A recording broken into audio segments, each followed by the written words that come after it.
morning. My name is Katie Bartholomew, and I use she, her pronouns. I have the joy of serving on your board of trustees. It is my pleasure to welcome you here this morning. If you're here for the first time, thank you for joining us. We look forward to getting to know you. We invite you to fill out one of the visitor forms that are in the pews. Everyone present in the sanctuary today is welcome to join our in-person community time immediately following the service. As Unitarian Universalists, we hold up justice as one of our core values. We work to be diverse, multicultural, beloved communities where all thrive. We covenant to dismantle racism and all forms of systemic oppression. We support the use of inclusive democratic processes to make decisions within our congregation, our association, and society at large. A few things of note this morning from our LGBTQ+ gender and reproductive justice teams.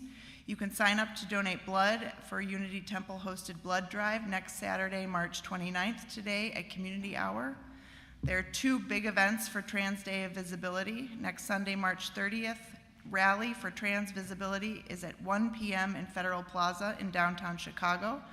Our young people are making signs this morning, and a group plans to go together after services next week. Also afterwards, there will be a butterfly dance party in Scoville Park from 3 to 5 p.m. All ages and allies welcome. Costumes are optional. We are so glad that you're here today. I invite those of you who are here in person to take a moment to greet each other.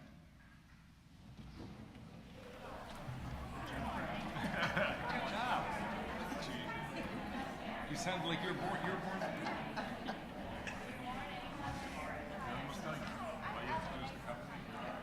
Morning, Charlie. Hello, down here. Cat.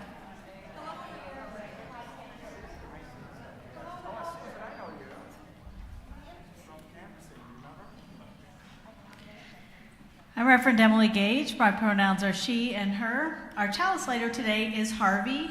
Harvey's favorite color is green, and Harvey likes to play hockey. Please join with me in the words of our chalice lighting. We are Unitarian Universalists. This is the church of the open minds, the loving hearts, and the helping hands.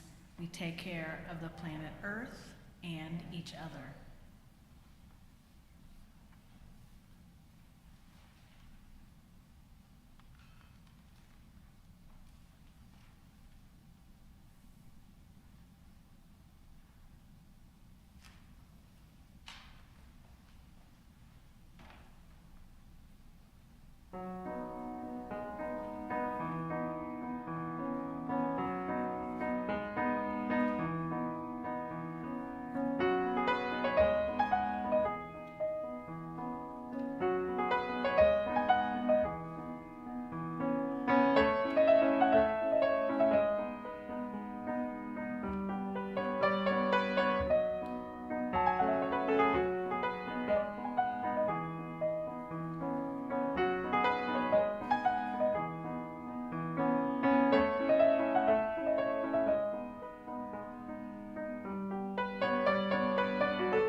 morning. My name is Jay Cohen. I'm the worship associate today. My pronouns are he, him.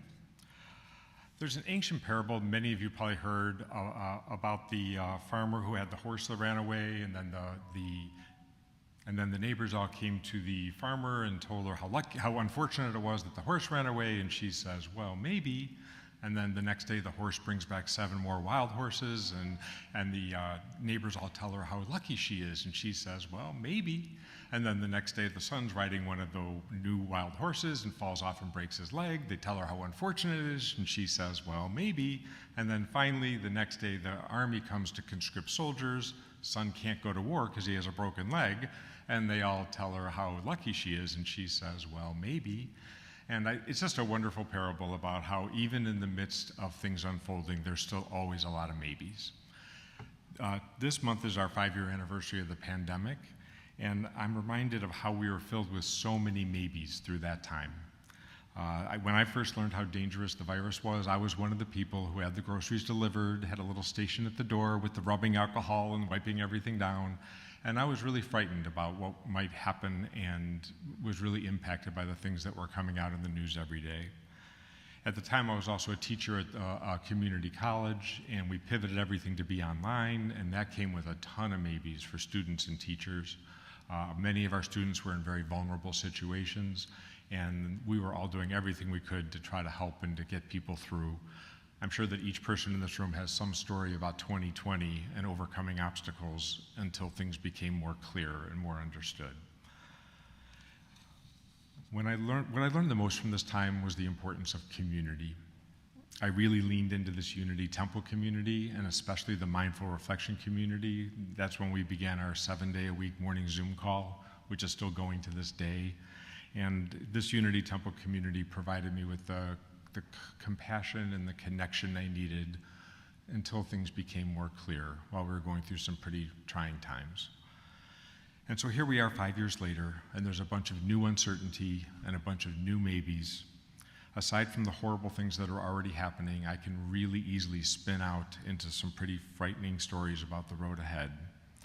And then I come back to the lessons that I learned in the pandemic. I grieve for the things that have already happened. I try to say the word maybe to myself several times a day about all the unknowns. And then like many of you, I attempt to share support and love wherever I can, especially in this community. It is my hope for each of us that we find safe harbors and we provide each other with welcome and compassion as we go through these times together. Whoever you are, wherever you are in your life journey, wherever you are in the world, you are welcome here. Please rise as you are comfortable and join us in singing There Is More Love Somewhere. The words will be on the screen, or it's number 95 in the gray hymnal.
join in the reading of the words of our covenant.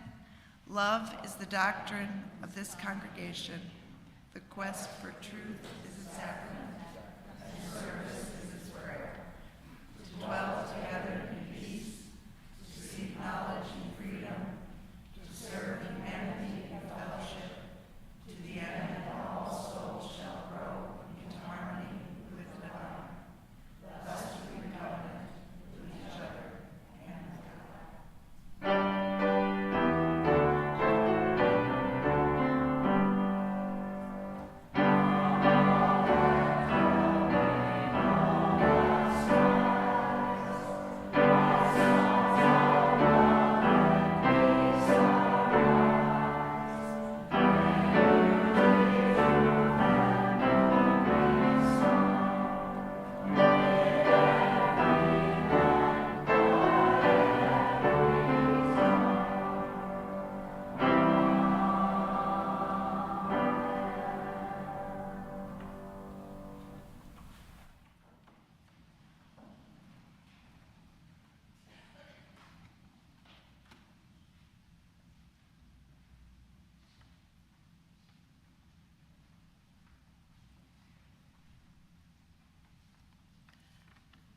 Good morning.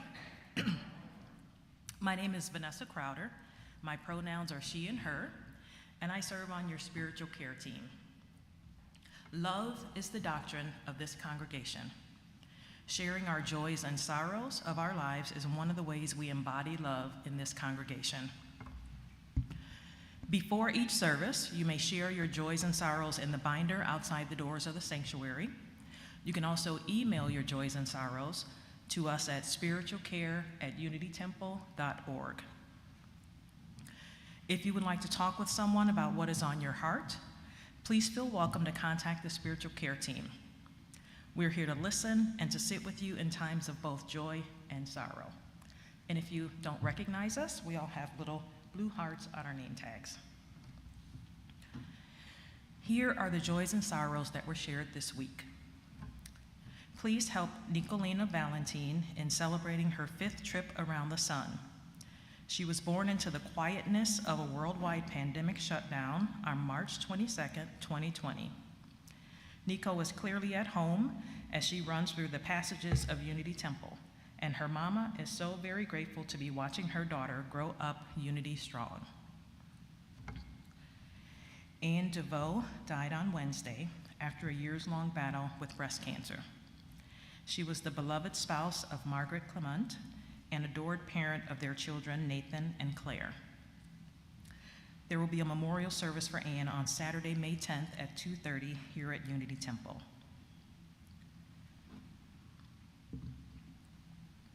We know that we hold many joys and sorrows in silence.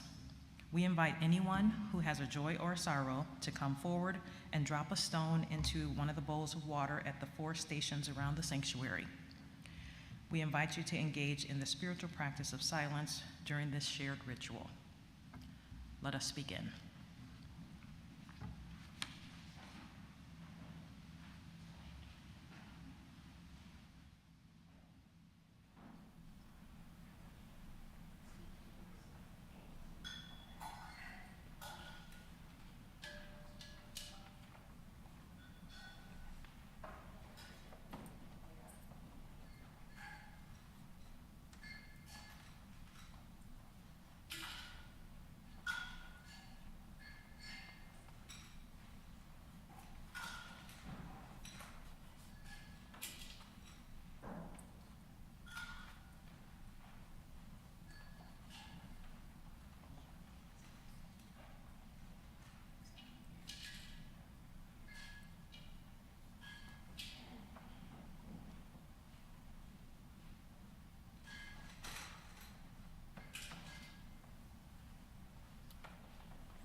These words of meditation are from the Reverend Julian Jamaica Soto, and this is in honor of Trans Day of Visibility. It's called Dear Trans, Non-Binary, Genderqueer, and Gender Expansive Friends and Kin, and those of us whose gender is survival. You are not hard to love and respect. Your existence is a blessing. Your pronouns are not a burden or a trial. They are part of your name, just shorter. Some of our kin use only their names where pronouns would be. The names they are called, remember that someone getting them wrong is not a poor reflection on you. It is not your fault. Your body really and truly belongs to you, no one else. The stories of your body, the names of your body's parts, your body's privacy, the sum of your body's glory. It's not okay for anyone to press their story of you back to the beginning of your liberation. We will find the people ready to be on the Freedom for the People way. We will go on. No one can rename you. Other, it can't stick, as you offer the gift of being and saying who you are. Mostly, though, your stories belong to you. Your joy and complexity are beautiful, however you may choose to tell it or not tell it. Some folks may take their liberty for an unholy license. You are beloved. Please keep to our shared tasks of healing, getting free. Amen. Blessed be.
If you are somebody who likes to come close when you're listening to a story, I invite you to come and sit down on the floor near me. I have a book today called Outside, Inside. It's by Liu Yuan Pham.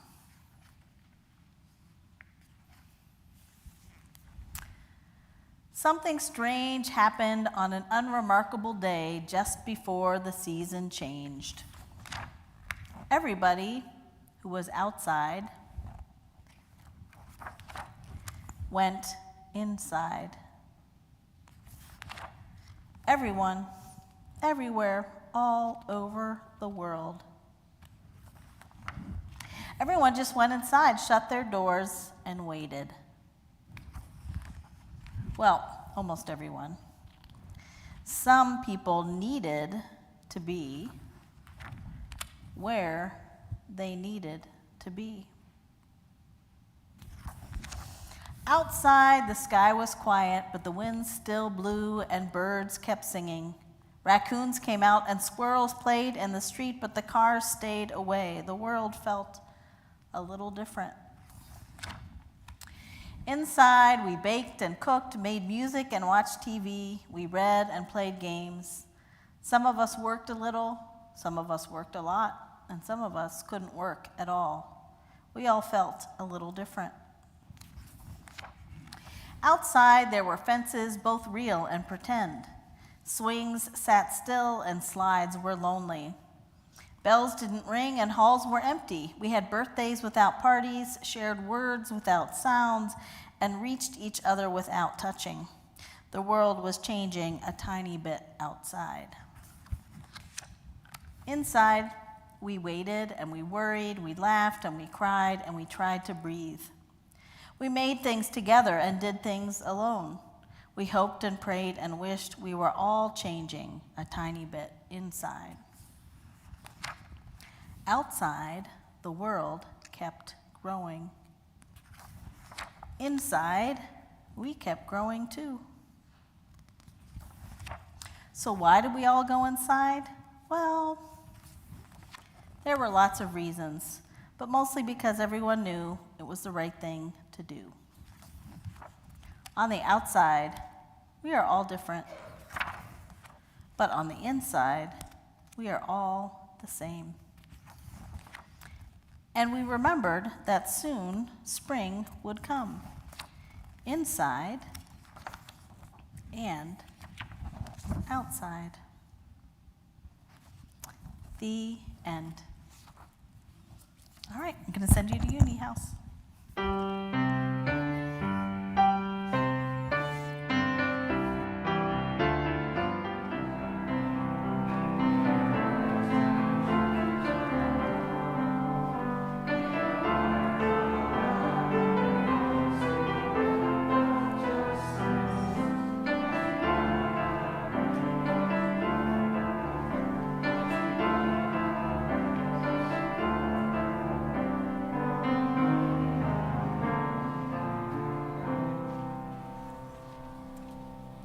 Good morning. My name is Ken Conrad, and my pronouns are he, him. My wife Karen and my daughter Kim and I have recently become members here at Unity Temple, and I'm very honored to be able to present this week's offering. Each week, Unity Temple splits the offering evenly. One half supports the programs and the mission of our congregation. The other half supports the other half supports the Migrant Ministries Legal Defense Fund. Now, Unity Temple has collaborated with the Migrant Ministries of the Catholic Community of Oak Park, mostly working at the old St. Edmund's Church and School, to respond to the needs of our new immigrant neighbors for the past 2 years. One of their efforts is to support locally housed immigrants. A pressing need for these families is to find enough money to cover lawyer and court costs, which can range from $1,500 to $5,000 for their asylum cases. Therefore, Migrant Ministries has started a legal defense fund to assist these families. In addition to this fund, each family will also contribute $300 to $400 a month for these legal fees. Now, my volunteer job with the Migrant Ministries over at St. Edmunds, which is 100% volunteers, has been to give our migrant friends their authorization card and welcome them to the free store.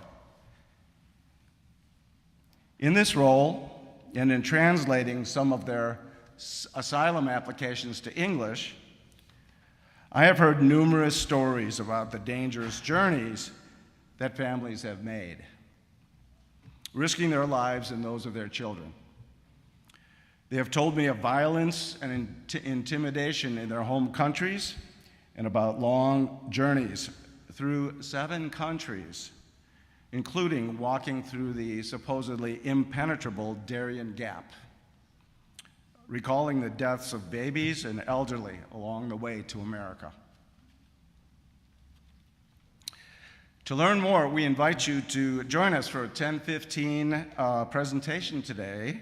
We will show a film featuring the story of Esteban, a recent migrant from Ecuador who came to St. Edmunds, Centro San Edmundo, as part of his search for a new home in the United States. Or you can view it on WTTW. It's called Firsthand: Homeless, the Migrant Experience. To make a donation, follow the directions in the order of service or on the screen. Thank you.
This first reading is a poem that was written and posted on Twitter in April 2020, and it went viral. It's by Jessica Salfia, and it's called "The First Lines of Emails I've Received While Quarantining."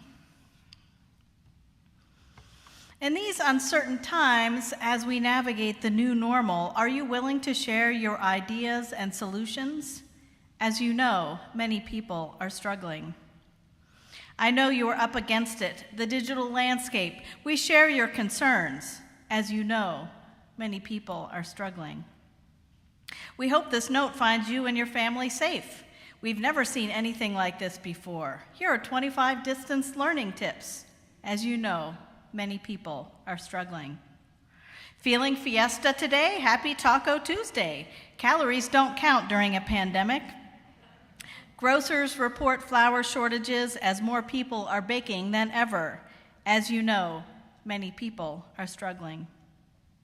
Count your blessings, share your blessings, get free curbside pickup or ship to your house chicken, lemon, artichokes. As you know, many people are struggling. How are you inspiring greatness today? We have a cure for your cabin fever. Pandemic dial-in town hall tonight. As you know, many people are struggling. Mother's Day looks a little different this year. You're invited to shop all jeans for 50% off. Yes, buy one, get one free. As you know, many people are struggling. Call us to discuss a loan extension without penalty. Act now. Tell Congress charters should not line their pockets during the COVID crisis. Now shipping face masks as recommended by the CDC. As you know, many people are struggling. This is not normal. And this is Toilet Paper by Lynn Unger.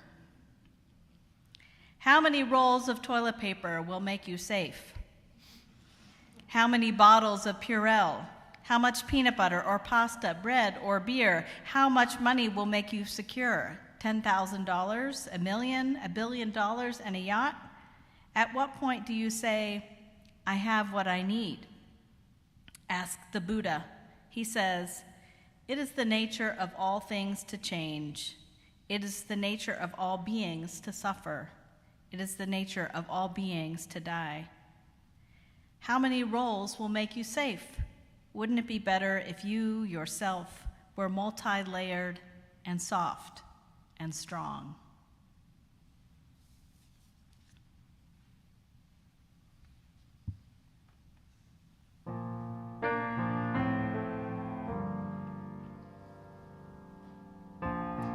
When everything's wrong, when I can't find my song, when darkness is all I see, there is a remedy. It's all the little things that make the world go round. It's all the little things that are most powerful. There's no politician, no sky too dark.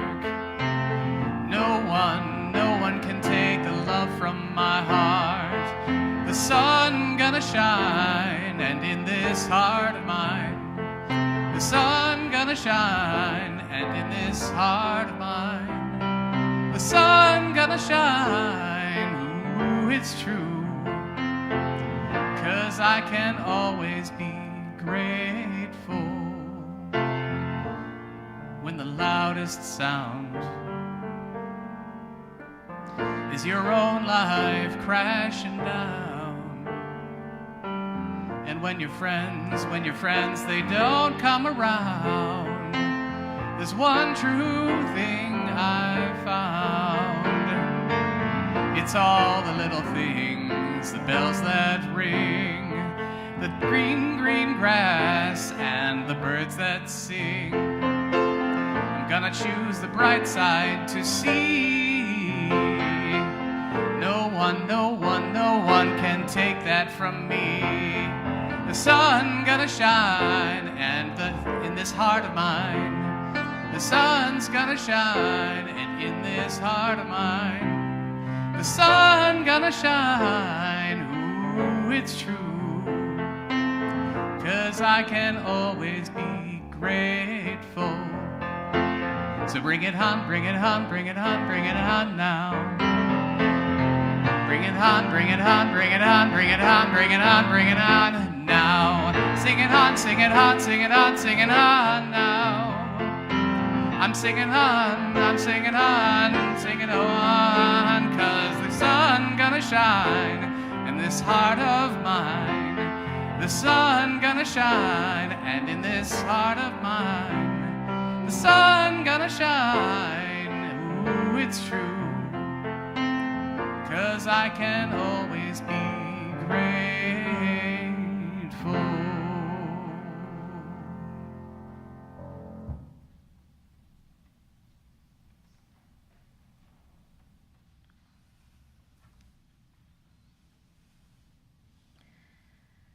This is how it began in my world. On Thursday, March 12th, 2020, I picked up my son Paul from school. He had stayed late for a club with his third grade teacher. That day, we had made the decision at Unity Temple to meet only virtually that Sunday.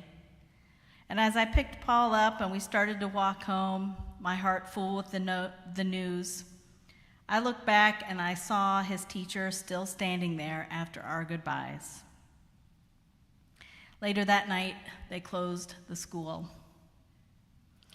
Friday morning, March 13th, my sweet little boy in his bright green Minecraft zombie footy pajamas stood there at the top of the stairs, and I explained to him that there would be no school, that we were shutting down.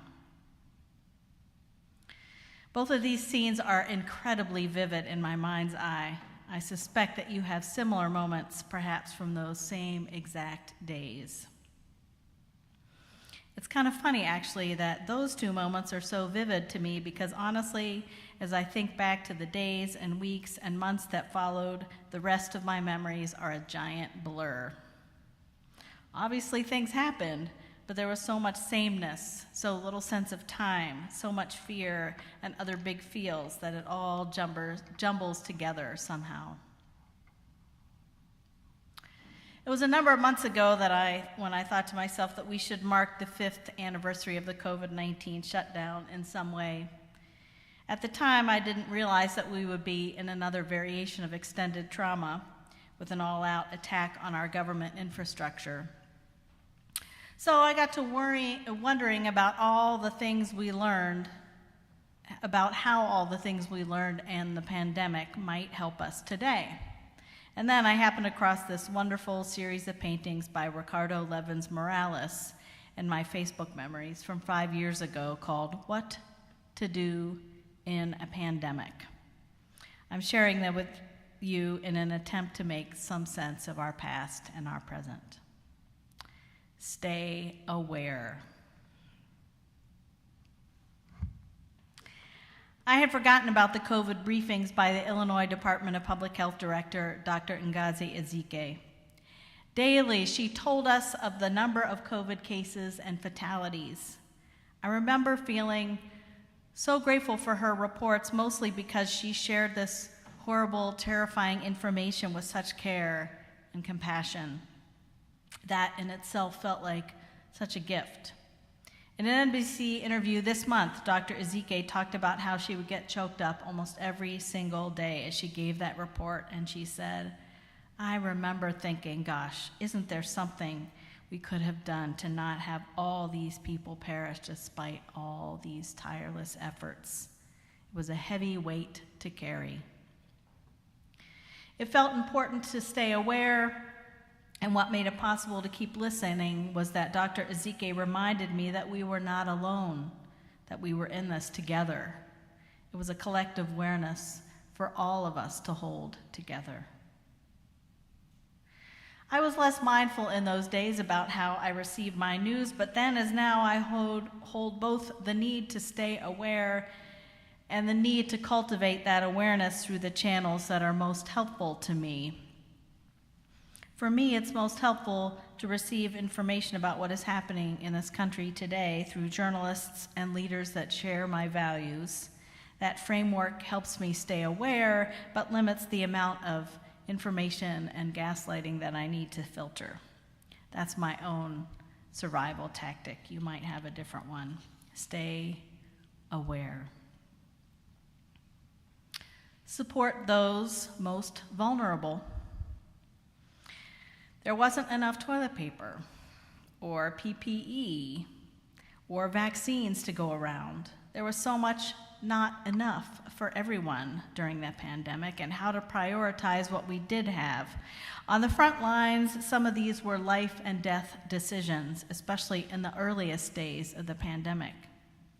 In other contexts and at other times, some of us bristled at being told we needed to walk a particular direction down a grocery aisle, or had to wear a mask when we had gotten tired of doing so. Some of us, and I count myself among them, were confronted with a type of our own vulnerability that we hadn't encountered before. It was present in a million different little ways, in the ways that we were asked to change our lifestyle. A February 2023 article in the New York Times called "What Happened to Us" by John Mooallem references an oral history project that took place over the course of the pandemic. Mooallem writes, "One remarkable thing about this oral history archive is that it chronicles how society confronted a new source of suffering that seemed intolerable, and then, day by day, beat it back just enough to be tolerated. Over time, we simply stirred the virus in with all the other forms of disorder and dysfunction we live with. Problems that appear to be acceptable because they merely inconvenience some large portion of people, even as they devastate others. COVID had a way of exposing inequities already present in our system and, in some cases, making them worse. Now, with the federal government bent on erasure of diversity, equity, and inclusion, we are called to support the most vulnerable in a different way. On Tuesday, the Village of Oak Park had a rally and then a proclamation in honor of Trans Day of Visibility. I took my now 14-year-old with me, who was reluctant to leave the house. That's just because he's 14. "Do we have to go?" he asked. "Yes," I said, "because this is what you do when people you love are being targeted. You go and you show your support. You do it because you love them. And you do it because someday you might be one of the people being targeted. That's what we do. We support and we protect one another." And we went, and it was a great life-affirming celebration. Support the most vulnerable. Limit exposure. It was our job to determine how much we could limit our exposure to the virus and, by extension, other people. Limiting exposure was always a good choice for our physical well-being, but not always for our mental and emotional well-being. When George Floyd was murdered on May 25th, 2020, protests erupted all over. It was worth a risk in being a large group to connect and express something essential. Then as now, silence is complicity. Limited exposure and risk may be important, and we may need to risk that for greater and longer-term good. Limit exposure. Wash frequently. I remember how in the early days we were still learning about COVID-19 and how it got transmitted, and we did things like leave our groceries outside and wipe them down with rubbing alcohol.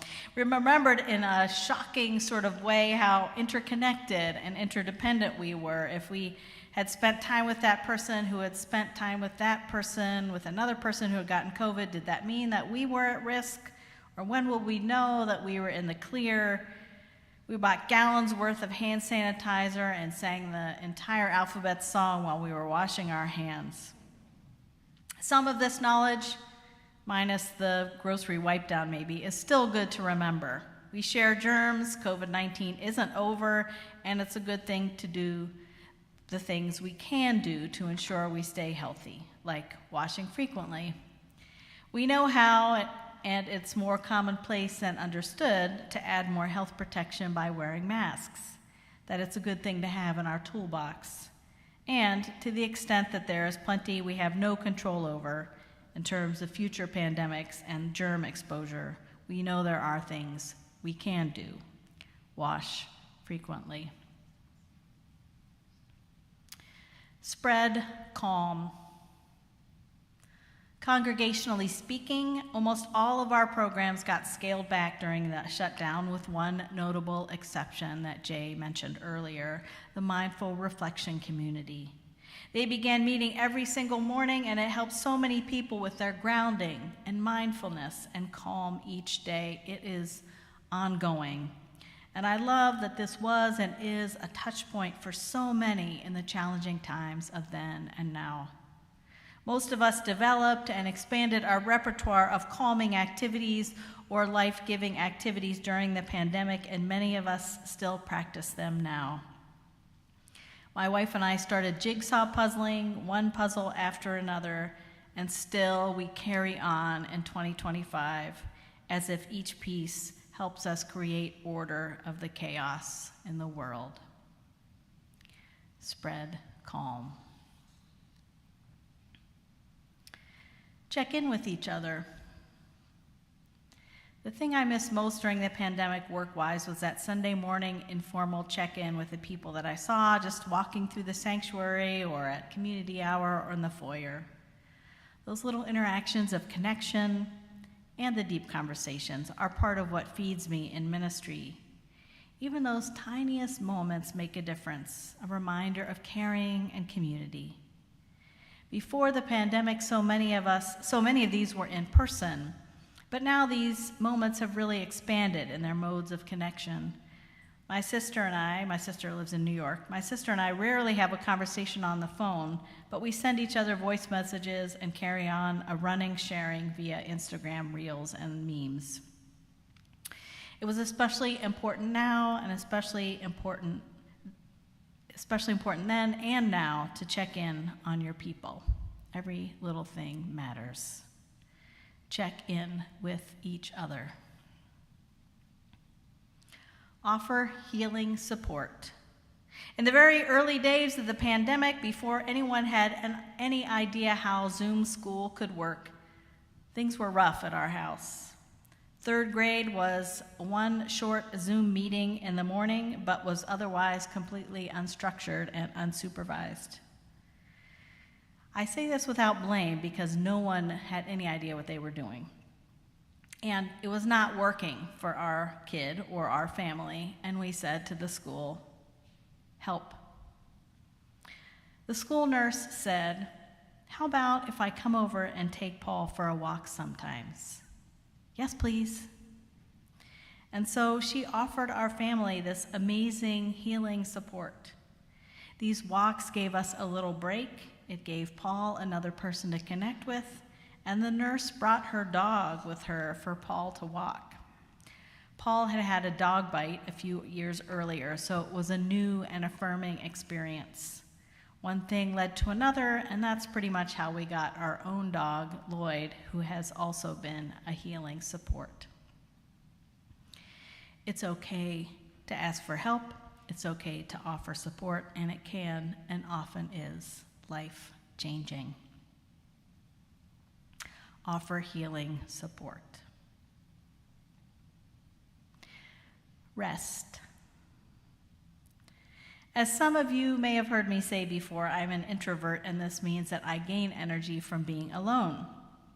This time alone was in short supply during the shutdown, as I lived with other people. Some of you maybe had the opposite challenge.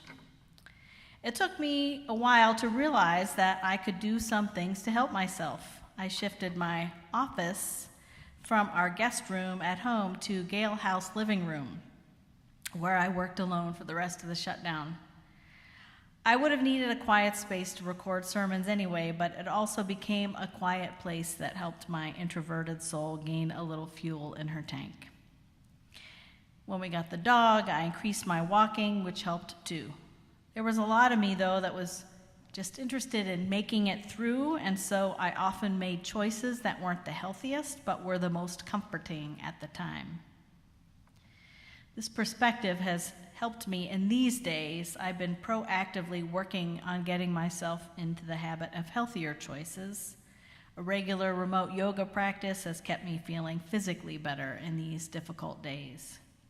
I'm walking more and constantly reminding myself and others that none of us are at our best, and so we need to be gentler with ourselves and one another. Rest when we need to, and rest some more. Rest. Accept your feelings. My memories of my pandemic feelings are rather vague. I felt scared and discouraged and powerless. I remember doing my best to soak in the good things as deeply as possible. Now, on occasion, I feel my grief, mostly as a parent, for what was lost for my kid. Things he missed out on, hard things he had to learn too early, and so on. And still, we kept on going, one metaphorical foot in front of the other, and still we persevered. Now, in a new set of unprecedented times, I am feeling all these same things. I've gotten better at noticing and not getting stuck. I've gotten better at remembering that action absorbs anxiety. I've gotten better at reminding myself that joy itself is resistance, that good feelings are part of what keeps us going when we need it most. Accept your feelings. And finally, organize for a better future. There was a lot of winging it in those early days. Our first week of shutdown worship, those of us who were leading did so from here and broadcast it out. Then we Zoomed from homes with varying degrees of success and interruptions. Then we started recording everything, which got edited and then broadcast later with a Zoom coffee hour. That felt more successful and much less stressful. The only weird part was writing and preaching a sermon 3 days before anyone else got to hear it. Then we returned here, eventually opening the doors wider and wider, letting go of reservations and mask requirements and caps on attendance. Now, live streaming and recording the service means everyone has access to the service. From my view, it's been especially wonderful to have that ability to share memorial services beyond our walls and then have them for later on as well. We started with a short-term improvisation that led to long-term, more sustainable planning, to unexpected gifts that the pandemic has given us. Who knew that this is where we would be now? As I see our country responding to increasing authoritarianism, we as citizens are trying to figure out how to respond and pushing back. We have tried different tactics, improvising as the flood comes at us. Some things have worked, some things haven't. We're increasing our protest muscles and working on a longer-term vision. Organize for a better future. I will forever think of my kid in those Minecraft pajamas marking the beginning of the pandemic. But I don't have such a memory on the other side. Maybe because there has been no real ending, only a readjustment to life with COVID, with an ongoing quest for meaning in what we have experienced. How far we have come and how far we have yet to go. If you go to Ricardo Levins Morales' website, which has so much more wonderful art than what you've seen here, we see this quote from Asanta Shakur. "It is our duty to fight for our freedom. It is our duty to win. We must love each other and support each other. We have nothing to lose but our chains." May we stay aware, support those most vulnerable, limit exposure, wash frequently, spread calm, check in with each other, offer healing support, rest, accept your feelings, organize for a better future, and so may it always be.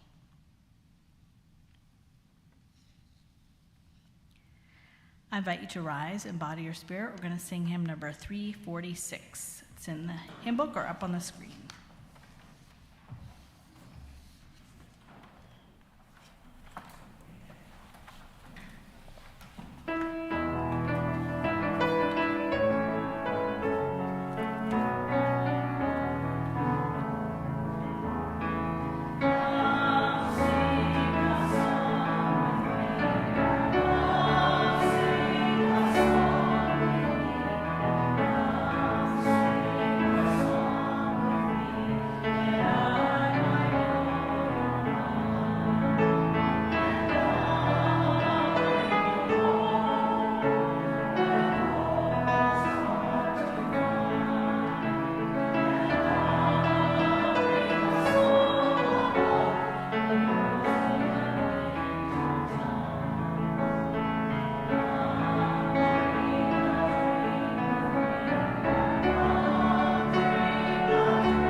The words of Asanta Shakur again.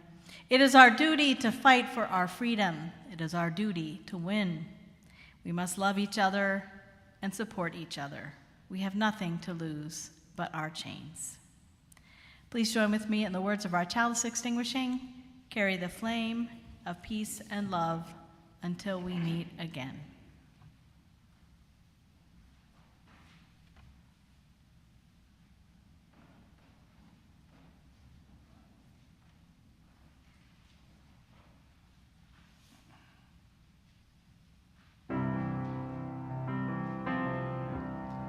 Streets are all empty,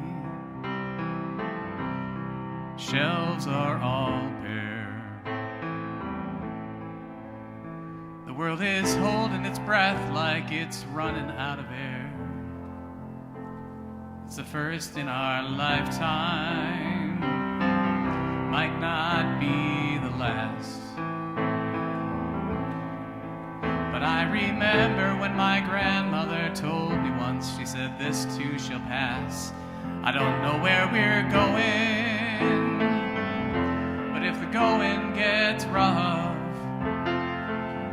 we've got each other.